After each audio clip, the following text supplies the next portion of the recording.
but he's still king. That was his title. There can never be another king.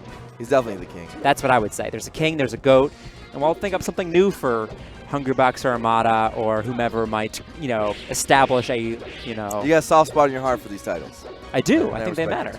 I think they matter. Okay, so they're both red. Ken is going to be playing the Marth. In addition to being the first god of Melee, the king of Smash, he personified Marth. He discovered and invented Marth, really. So much of what you see, things like that, monster tippers, right off the bat. He's the guy who, started tipping people first. He's got a move named after him, Blur. Ken combo. It's the Ken combo. We still call it the Ken combo after all this time. Yeah. And the legend is playing in front of us right now. That's how you know you really made it, is when you got something named after you. It's true. Look at it. That's true. Oh, and by the way, he's been adding a lot of new stuff. His shield dropping, very good. He's been adding that to his game over time, and man, monster tippers feels so good. Yeah. Oh. Great tipper. Sheik able to recover, but at 76% on the second stock. So, for the Marth mains out there, a lot of contemporary Marth mains do things differently than Ken, right? And maybe, if not for any other reason, that is a reason to watch Ken. Because he still finds great success, but playing in a different way. Playing in an entirely different style, so aggressive. One of the most aggressive players we've ever seen. Willing to do huge risk and make big plays. And able to make it work. You know it. And you know what? There's so many things to do in this game because it's a sandbox fighter, if you will, that it's easy to forget about what works. Also, the game is cyclical. Something worked, and then it began to not work, and then, the evolution continued. Maybe it works again. Oh, for sure. You got to go back to the well. I think that back in the day, back in the day there were a lot of tactics that we don't see anymore that I think would still work and have been lost in the sands of time.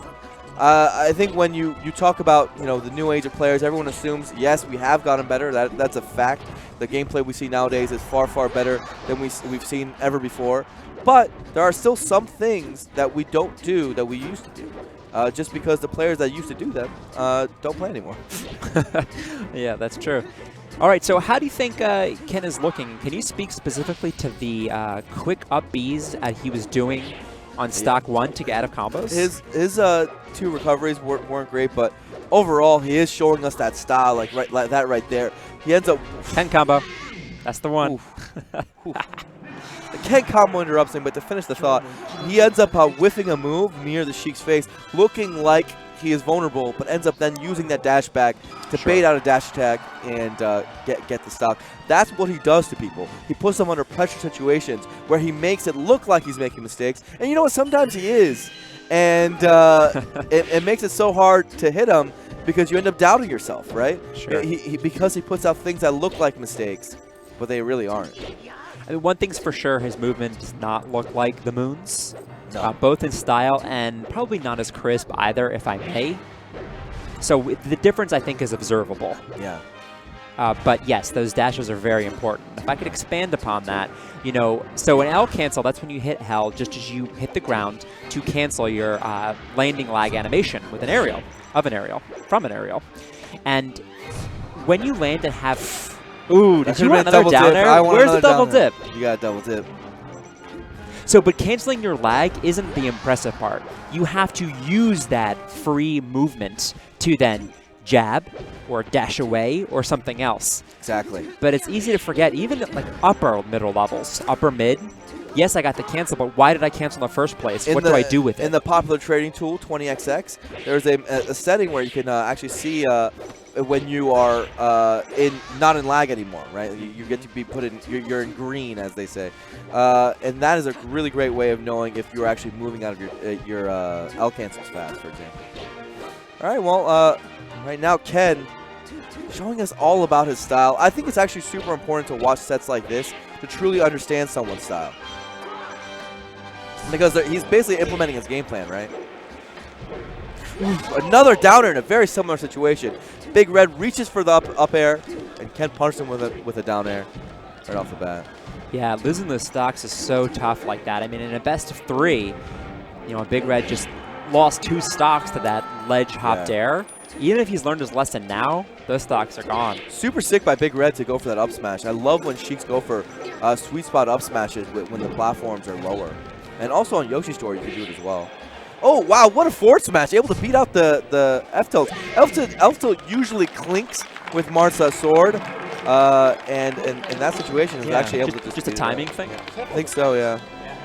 The way clanks work in the game is a percent difference. I think it's something like 6%. There's a great video on Cardano's YouTube channel. I think it's called Melee Mechanics by Cardano that explains clankings to great detail.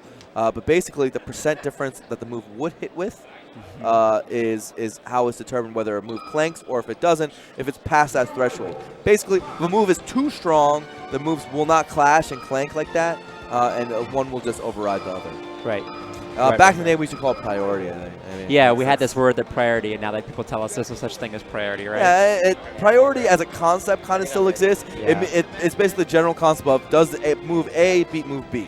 Sure. But it all comes down to, not that I can speak on it with authority, but then, well, that's just spacing. Well, spacing is just timing, and then you can kind of go around in circles. And again, sandbox fighter, it's not as though you put in this combo and it's worth this much percent. Yeah. There's so much more going on. Yeah, and you know what's interesting about Melee is that within that framework, there is still guaranteed stuff, right? Down throw forward air still works with Sheik. But after, that is sort of like the bread and butter. The stuff that is in Melee to keep the bread and butter going. But everything else is where you're more free form. So it's guaranteed if you don't mess up, though. You still have to watch and execute. You couldn't, for example, see it's happening and then input a macro that just hit the buttons in order. Right. You still need to observe. So yeah, there's